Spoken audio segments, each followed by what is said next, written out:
ndakora views niga ninjye usigaranye jya umbwira ibyanyubaka harya sugira iki ngenda na bullets ntukina nanjye ndakumena itama mpagaze imbere ya gang nka ami cyo wanjye nawisanzemo 2018 ya nibwo natangiye kujyamo fresh imyaka igiye kubine imyaka igiye kubine ndi gukora umuziki wanjye kandi level biriho ndi kugenda mbishima cyane kabisa gushima Imana. Washyize kuri YouTube bwa mbere? Nashyize kuri YouTube bwa mbere. Yagize views inga utambeshye. 500 nazo zari mu bantu banje nyene izo ni nyinshi. Buri yase ni nyinshi. Kuri bore ya mbere ari umuhanzi wagafashe audio ya mbere.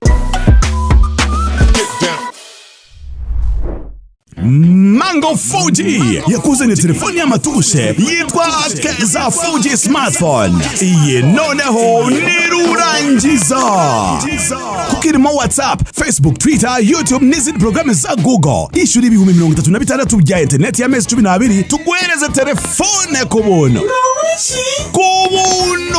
Ku bindi bisobanuro wagana iduka rya Mango 4G rikwegereye cyangwa ukaduhamagara kuri 2550. Mango 4G, truly 4G network. Big up to you, big up to everyone who's watching us right now. Transit Line TV, nizere ko mumeze fresh sana, nizere ko ibyo murimo biri kugenda neza cyane. Nizere ko umwaka muri kusoza neza cyane, ibintu bimeze fresh sana. Hano turi ni Raflorezo, ni Inyamirambo, ni apartment herereye Kivugiza Inyamirambo. Bagufitiye ibyuma byiza, bagufitiye jardin nziza bakoreramo ceremony zigiye zitandukanye. Yes, nko mubizi nge tuba turi kumwe, nge tubana umunsi ku munsi. Nitwa Samaza Bruce, but of course ntabwo mba ndi jyenyine. Nabazaniye umuraperi Yassin. Bimeze bite bro? Meze fresh cyane kabisa. Ibintu bimeze fresh sana. Ibintu biragenda cyane ni wone.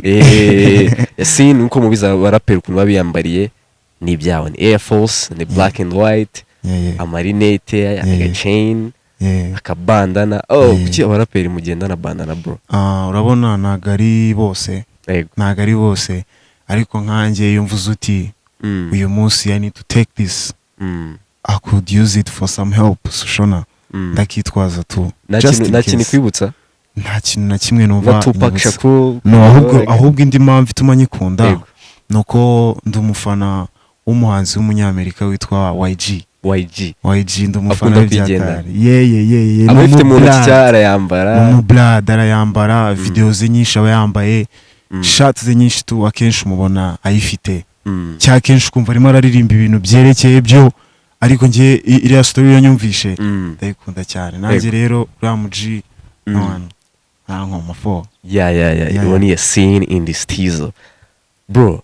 Indisitizo ryavuye ubundi amazina ya nyayo nayahe? Amazina yanjye ya nyayo banyita Mizero Yassin. Indisitizo hano ryavuye nanicaye stu then ndicara ndavuga ni I was with the gang, nandi kumwe n'abahungu wanjye, then ndavuga ni Yassin in the studio. Yassin in the studio mu cyongereza mbyiswe gutyo ntago byaba ari fresh. Washaka kwitwa gutyo? Nashakagamo izina muri aya magambo atatu, in the studio, then ni Indisitizo rya iseriva. Indisitizo, niho ryakomotse. Indisitizo in the studio, it's all the same thing bro. Yes, Yassin. Duhera wisanze mu muziki ryari? Umuziki wanjye nawisanzemo 2018. Nibwo natangiye kujyamo fresh. Imyaka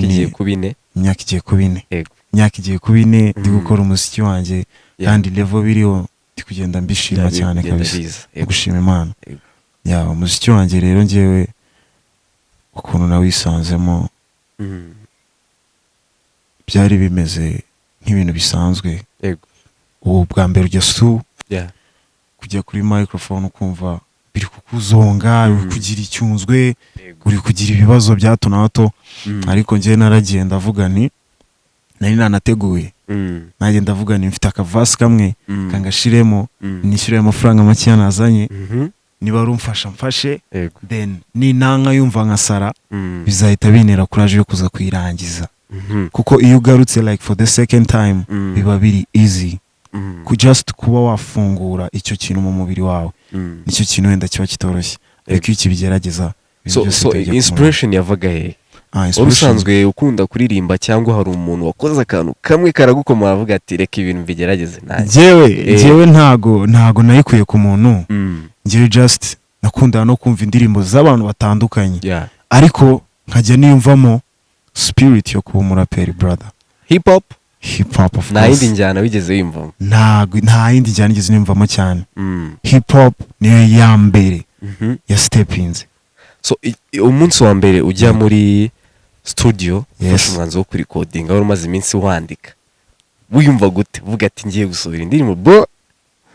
Urabizi ku muhanzi indirimbo yanditse bwa mbere akenshi ntago ari yajyana stu ajyana nk'iya kane nk'iya gatanu kuko noneho nkanjye natangiye nandika icyongereza because ahantu nigaga nicyo cyari cyinshi nicyo twavugaga cyane then bitabizaho kuri level y'ikinyarwanda ndakomeza n'ikinyarwanda bipushinga ariko byari byoroshye. Then ngiye indirimbo yanjye nifuje kurikodinga nari maze guca ibipapuro bigera nko muri 4 by'indirimbo zose mbona nzibona nkavuga uti ubu n'ubusa nzandika ibindi ariko hari imwe wumva ikahita igukubita courage man ukahita birangiza kabisa. So konzi ko stu ihenda bro murazavuye ari umuntu ushimira Imana ko ari wakwinjije mu gakino ukuntu byagenze mula zaje ziva muri family.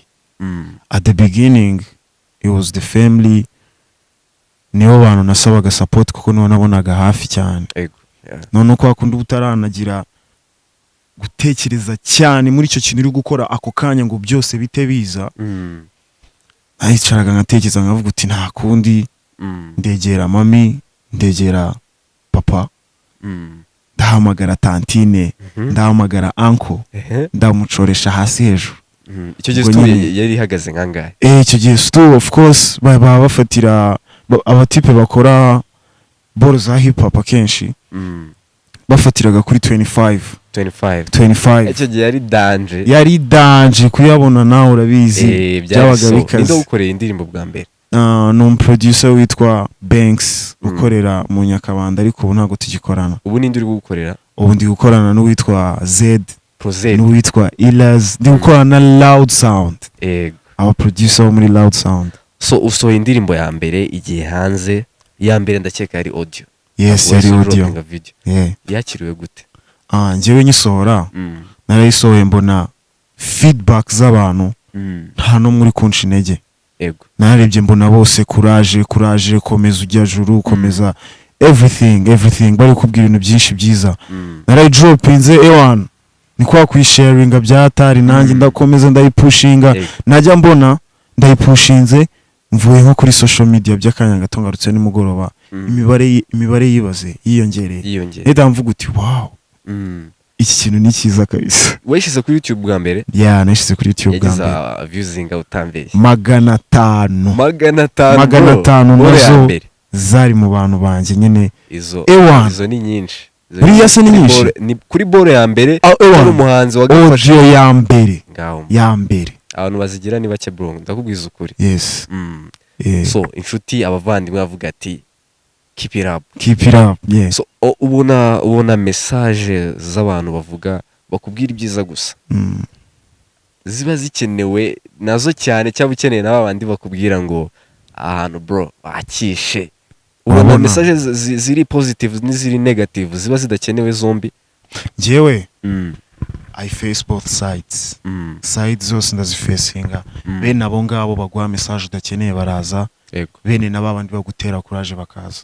Umuziki rwose ni ikintu kitabura ariko wowe ikintu ukora ugerageza kureba wa muvandimwe ufite wawundi kwicaza kubwira ikintu abwira iki ngiki cyo kiragenda gutya nibwo biri bugende neza. Hano hantu wakisha ariko bigenje gutya ukuraho isomo ariko babantu muba mutaziranye we from somewhere araje itati ibintu ngaho just agushize hasi n'imbaraga zawe zose ziteje agaciro urabireba ukavuga uti it's cool niba ariko bifata ni neza ndeka njye cyangwa niba naho wakosheje wabihindura gutya bikaba byiza kurushaho. Cyane rwose papa wanjye birumvikana kabisa. So famille iragufashije ugeze ku muziki wawe navuga ko wenda sinavuga ko ugeze ku nzozi zawe aka kanya Yego. hari byinshi Yego. ugisabwa yego urumva usabwa iki kugira ngo ube uri kuri level y'abaraperi twumva ari aba legends ba Jay Polly ba Pifra Yeah. wumva ari cyo usabwa nk'umuhanzi njyewe ikintu numva nsabwa cyambere yego cyambere nanjye ubwanjye nisaba nsaba n'Imana Yego. niyo nsenze no gukora cyane papa wanjye gukora cyane working hard icyo kintu iyo cyakozwe ukagira courage wemera ko icyaza cyose cyaba kibi cyaba cyiza Yego. ugomba kucyakira ukamenya n'uburyo ukitwaramo so Yeah. ubona gute ba bantu babyuka bakahita bavuga ati ngiye kumuhanzi arabyutse mu gitondo aradripinze ati naye nabaye umuhanzi ahise ajya muri studio aririmbye ibintu biri aho ngaho ubona hari impact bibagiraho mwe nk'abahanzi twebwe uza akahita ashyira nayo amashusho hanze mabi njyewe uwo muntu mufata nk'umuntu uri gukora music for fun arimo arabikorera kwishimisha arimo arabikorera kuko ari byo biri kugerwaho icyo gihe kuko ari byo abona biri gukora nyine cyane cyaba biri gucuruza akahita avuga uti iki kintu kitazara akahita yicara akavuga uti iki kintu kitazarangira nawe ntagikoze akahita atigita iyo audio ya video akahita ayita hanze kumva ibyo ntago ari byo bintu akora man bisubiza inyuma ho ku muziki nyarwanda twebwe ku umuntu uri hanze ashobora kubona iyo video nta shusho bisigira muzika muri rusange njyewe ukuntu mbibona mu gihe ari ibintu by'iwakoze nta muntu abangamiye ni mu ishusho y'abahanzi muri rusange ni mu ishusho y'abahanzi muri rusange yego tuvuge ko atari nziza yego mwebwe nta ngaruka muri bugirweho n'icyo kintu akoze twebwe ajya kubikora nta nubwo aba yatugishije n'inama rero natwe ajya kubikora nta n'inama tuba twamugiriye rero iyo abikoze njye mba numva afite impamvu yabikoze mureka abikore yigendere kuko n'ubundi abo bantu bazahora baza you can never stop people from singing brother so iyo topic mpamvu nayinyizanye yego nuko ko hari abo twita nk'aba diaspora yego bavuga ati umuziki nyarwanda uracyari hasi wabaza ati se kubera iki ati dore ati do ndebera wasanga ibintu ari kukwereka ugasanga nibyo kuri ni ba bantu nyine baza muri wa muziki tuvuge wenda baje gukora indirimbo just for fun so indirimbo amashusho ya iyo message iyo umuntu ayirebye narebe imbere cyane avuga ati reka njye kwihera ijisho ndebe si ibyo bintu kuko nibyo ikintu kimusigaramo ni rya jambo yavuze umuziki nyarwanda uri hasi we nta ngaruka bikugiraho atari ukuvuga ngo wenda ngo yakoze ibi ngibi yego yabikoze ku giti cyiwe birumvikana ariko se we nk'umuhanzi noneho uri gupushinga cyane iyo message igeze ku bahanzi nyarwanda muri rusange uzi ingaruka se abari ubundi reka mbivuge mu buryo bwa slang abari kubacupiza muba muri gucupira abari gutuma like twe bagenzi be turi gukora ibintu ku mipangu cyangwa turi gukora ibintu neza tutanyura mu nzira nziza ngo tugire cyangwa tubona feedback nziza kuri abo bantu barebye iyo ndirimbo ye batarandeba cyangwa batarareba n'undi ariko nyine ntago ari sawa muri rusange kabisa ntago ari fresh birumvikana so ubona hip hop nyarwanda muri rusange iri kuri rwego hip hop nyarwanda ntago navuga ngo iri ku rwego rwo hejuru cyane ariko uko ndi kubona movement hano hanze imeze cyangwa uko ibintu biri kugenda hip hop yacu irimo kugenda yigira imbere cyane man iki gituma izindi njyana ziba ari hejuru ho urabona akenshi wenda navuga njye ntago namenya impamvu yabituma bigenda ariko ikindi kintu numva cyaba gituma ziriya ndirimbo zijya hejuru cyane nuko wenda zirumvwa cyane kandi ibintu biba biririmbwamo cyangwa like mood biba byashiramo umuntu still aba ari yayindi kwinjoyinga uri kumwe n'abantu iyo ndirimbo mukayumva niyo vibe muhita muyifata n'ejo mukongera mukayicuranga n'ejo bundi ariko njye ntabwo numva ko iri hejuru yacu wapi kabisa abasore bacu bafite kime byataye ariko muri n'abahanzi abana bavugwa ko musapotingana cyane ko man. byagenda kose niba ari korabo ni niga yanjye sinitaye ngo iki n'iki ngo ntabwo ari umusitari gupfa afite impano turakorana ariko mukanashinjwa yuko izindi njyana mutajya mwikoza. Urabona rero ukuntu imeze namuvuge ati ufashe umubebi uririmba wenda R&B uramuzanye mu dropinze indirimbo jewe icyo kintu gihe kintu nyivugaho umuhanzi ku giti cye niwe wi-updating. Umuhanzi ku giti cye niwe ureba ibintu biriho akavuga uti iki kintu ningisohora muri iki gihe ntabwo ari cyo abantu bashaka kumva ahubwo iki ngiki nicyo bashaka kumva. None ni handi usanga umuhanzi akora hip hop nibyo hari ahageze mu mwaka hagati tuvuge ahise bakubita agasingo ka R&B yagerageje arabibumvishije mwebwe ko akari ubwa mbere mubyumvishe ntago mwabura kumuha courage tambwira uti wow man this is good byombi wabikora njye ndabona byombi ubishoboye njye ntago numva ko ntago binaniranye umuhanzi ku giti cye niwe wi-updating brother. ubu ni YASSIN INDISTIZO turi hari abantu ubu ngubu bari kwibaza wenda ari bwo bari bakikubona nagira ngo bumvishe undi YASSIN ku ijwi ryiwe.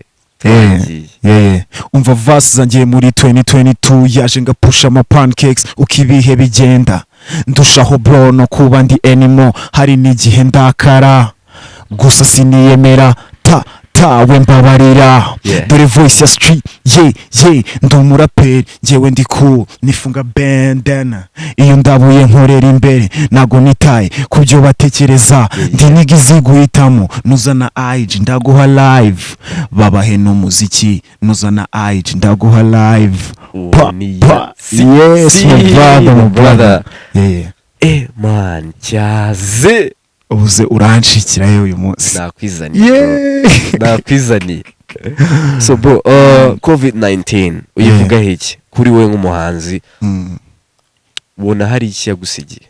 COVID-19 yahinduye byinshi yahinduye ibintu byinshi gukora kw'abantu kwabaye nko guhagarara ikindi nyifata nk'igicanege. COVID-19 yaciye intege abantu benshi cyane yahinduye n'ibintu byinshi. Ko hari abantu bavuga ko yitaza kubaho bari kuba batari aho bari ubu ngubu hari aho yabavanye hari n'aho yabagejeje. Kuri wowe nta kintu yagusigiye uvuga ati COVID warakoze? COVID yarakoze kuko abahanzi muri total lockdown nibwo kuri YouTube ni platform izwi ko izamura abahanzi cyane rwose. Nibwo twatangiye kubona umuhanzi dropinze indirimbo 2 days 2M abahanzi bose ugasanga abo tuzi nkaho aribo bakuru dufite aka kanya ubundi ntabwo byari bisanzwe ko umuhanzi mu minsi biragira 2M ntabwo byari ariko muri COVID twarabonye ko bishoboka nibwo buri muntu wese yari ari mu rugo icyo akora ari ukuba ari kuri internet. Kuri wowe wabivugaho iki ibyo bintu? Njye ibyo bintu nabivuga nk'ikintu cyiza kubera ko byafashije n'abahanzi benshi byafashije abahanzi benshi hano hanze. Ntago navuga ko yakoze ikintu kibi. Za ndirimbo n'undi twakoreraga abanyarwanda still yaricaraga akayumva none icyo gihe ntago wasoraga indirimbo ngo uvuge ngo ngo noneho turi muri season imeze gutya turi mu bihe bimeze gutya wapfa ahubwo wowe warakoraga ugasora uvuga uti indirimbo igiye hanze abantu bari iwabo baratuje bose no one is moving outside abantu ukaba wadropinga imbere ngo no munsi turi muri sama ikakireho ikigoma ugakora uteganya sama cyangwa ukavuga ngo tugiye kujya mu minsi y'icyunamo pause ariko iko video iza nibyo ntago yatubaniye neza ariko bitagenze neza wenda yasize ibintu byiza nabwo so COVID wowe wajyaga muri stu gute? Naganiriye na Kenny Keshat ambwira ati bro twari muri lockdown ariko najyagayo kandi ntabwo hari hafi. Umva ni haso bro. Wowe byari bimeze bite? Njyewe ukuntu byari bimeze producer muri lockdown man yaratuye ni nkaho twari duturanye twari dutuye twese muri Nyamirambo uwo tuvuge wenda atuye ruguru genuye hepfo ari nk'iminota mike cyane ndamutse nigengesere nahagenda ari nk'iminota 25 ngo magere ngera ahubwo nanjye naraprofitaga byatari nkahita njyayo nkagenda nk'abandi yo tu niyo nawe ngiye gukora still ntago buri kintu cyura man ntago buri kintu cyura gituma utekereza kuri life ya music akavuga uti uyu munsi iki kintu cyakozwe nagikunze nanjye nagikora ikintu kimeze gutya ni cyiza n'ubundi ntago bura ibintu still bigenda bigusunika man bishaka gutera courage nubwo nibibi bitajya bibura ariko njye stu najyagayo kabisa naranakoraga so ndagira ngo uvuge kuri aba bantu yes Logan Joe Derek YMG Kenny Keshat Ishkevin navuga nande wundi ndi nawe nibagiye ninde OG 2 ton OG 2 ton gira ikintu uvuga kuri aba ba Kenny Keshat na ba Logan Joe n'abantu beza man they are my brothers duhurira mu muziki muri music industry tukanahurira no hanze turahuza iyo muri abavandimwe you guys biba ari fresh you stay together you know mukaba muri kumwe mugakorana ibitekerezo byinshi icyo utatekereje wenyine byenzo akaba yanagitekereza man ubufasha bugenda buza gahoro you guys push each other bikagenda fresh mubanye gute mu buzima busanzwe mu buzima busanzwe ntago tubanye nabi man ntago ari wa muntu wakinara ikintu ngakikwima gifite ntago ari wa muntu uzaniye afite ubushobozi ntago yabyanga reka mwarabaye abavandimwe man ko mwamunsi kuntu mutreatingana rero ibyo byose mugerageza mwe kubyirinda tu just mukaba mwakirinda ibintu by'ibibazo bya hato na hato so ubona bafite impact ku muziki wawe impact ku muziki wanjye bantera courage man bantera courage byatari baranamfasha nyene aramfasha wenda nawe mvuga uti jump on this beat ndashaka ko dukorana kuri indirimbo ntagatinda kubyumva man aba ari ikintu kiraho hafi kitakiza kitavuga uti let's do this cyambere aba ari uko wakoze ikintu kiza buri ikintu kiza kenshi kirakonta so umuhanzi wenda Kivumbi King nagara kwandikira indirimbo ko nzikare umuntu ehwana basamuza nabivuga gutya Kivumbi King ntago turakorana ariko nawe biri muri process byose biri mu rugendo nge uyu mwaka uyu ngo yishize tuvuyemo wagiye kurangira ndimo ndakora EP yanjye nindi busy ndi gukora EP like I was working on my EP yitwa Indisitizo still igiye kuzivuga ngewe rya zina ryanjye rigarukemo iyo EP iriho indirimbo zingahe iyo EP iriho indirimbo 6 aka kanya niwe wiyandikira aka kanya ni ngewe wiyandikira indirimbo zose ibintu byose brother byose nitubona umwanya tuzazana camera tuje kubereka ibyo byonyine tubereke byose ibintu byose bituruka man kuko ntago ikintu cya mbere kibi kiba buriya kwandikirwa mwana wapi ariko ushobora kuba ufite impano mani yo kuririmba ariko kwandika wenda bikujura ukifashisha abandi bantu iyo byitwayemo neza n'Imana ikagufasha uba successful iyo ugerageje kubyumva cyane gushaka kubimerita cyane ngo birenge ubwenge bwawe haraho ugira ukaraburiza haraho ugira umuntu akakubwira uti kora iki n'iki se kugira ngo n'ukuntu byitwaramo akahita avuga uti this nigga ibi naririmba buriya bicamo man cyangwa tuba twumva ari movie so inspiration zikura hezo kwandika inspiration ukabyuka cyangwa ufite time uvuga ati time niyo kwicara nkatuza mwandika inspiration zikura muri stu uragenda ukicara yo tu ngenda nakicarayo nabona vibes ziriyo ufite agapapuro kawe naba mfite agapapuro yaba ariyo telefone man ndandika bro kandi biraza kabisa telefone ubwo ukoresha gute recorder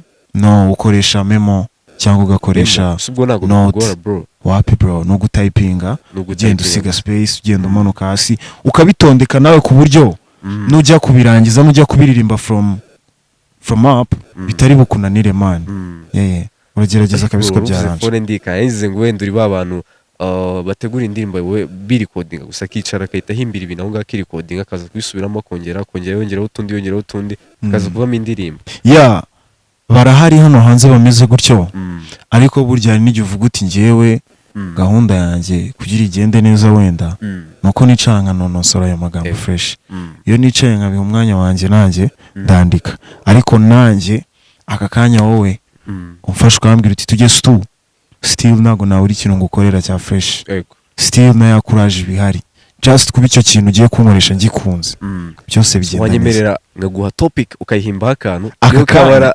arakamasegonda tuvuge 10-15 gatari ibintu byaki uragerageza cyangwa ntago byakunda yabishobora kuba wumva bitakunda ndashaka uvuge kuri COVID-19 wabwira abantu kuyirinda uburyo bahirinda wabwira abantu tuvuge ingamba bafata zindi wenda zitandukanye wabwira abantu ibimenyetso byayo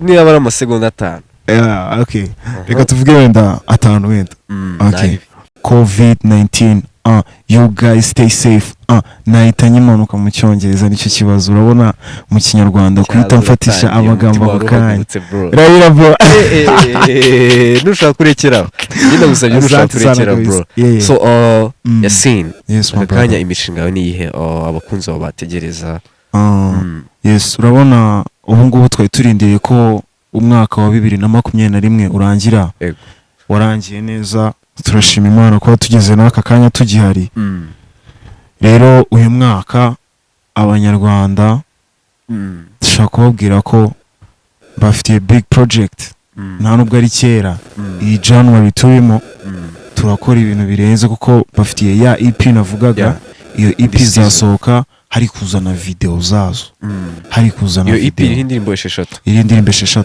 na video zazo ziri tayari wapi video zo nago ziri tayari uratangira gukora project yo kuvuga ati wenda process yayitangire ikintu cya mbere cyiza cyari uko ngomba kurangiza staff zo kuvuga uti ni EP buriya nayo ifata process my brother iyo ugiye gutegura iyo bagiye gukorera izo visualizer izo animations izo lyrics ugomba kubyirukamo so the time yo kuvuga uti ndashootinga nayiraje nuko nshaka kubanza nkakora staff ya EP project title ikaziri clean bikaza ari fresh video zazo burya gushutinga byo nta nubwo bitwara igihe man no gupanga ibintu byose bikaba biri ku murongo mukahita mukora byo ntago bifata igihe kabisa so bro dusoza nicyo wabwira abanyarwanda okay niye nama wagira urubyiruko akanya ruri muri industry zigiye zitandukanye sinema urasanga mu rubyiruko indirimbo usanga mu rubyiruko ibintu byose n'urubyiruko turi hejuru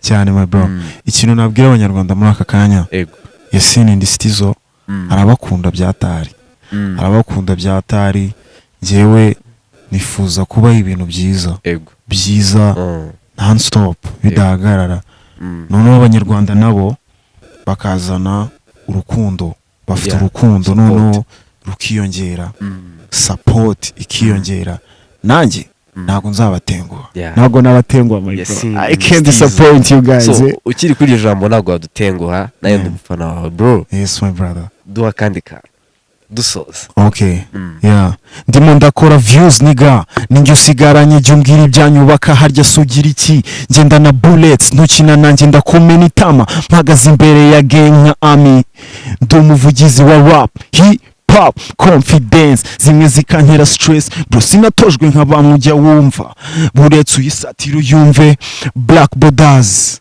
bow Yassin bro cyane wakoze man wakoze kwitabira ubutumire wakoze cyane kabisa asante sana blood nicyo bavuga kuri transit okay nabwira abanyarwanda transit ni TV ya YouTube you guys go show some love mugende mufashe umubro wanjye man mufashe afite ibintu byinshi byiza projet nyinshi nziza uyu munsi araza njyewe ejo araza n'undukunda Imana ikomeze ibane namwe kabisa. Yes. Uwo ni Yassin Indisitizo twe turi kubana naho nanjye mwari muri kumwe nitwa Samaza Bruce. Transitline TV nahigiye iracyahari. Yassin Indisitizo. Thanks my brother. Boom.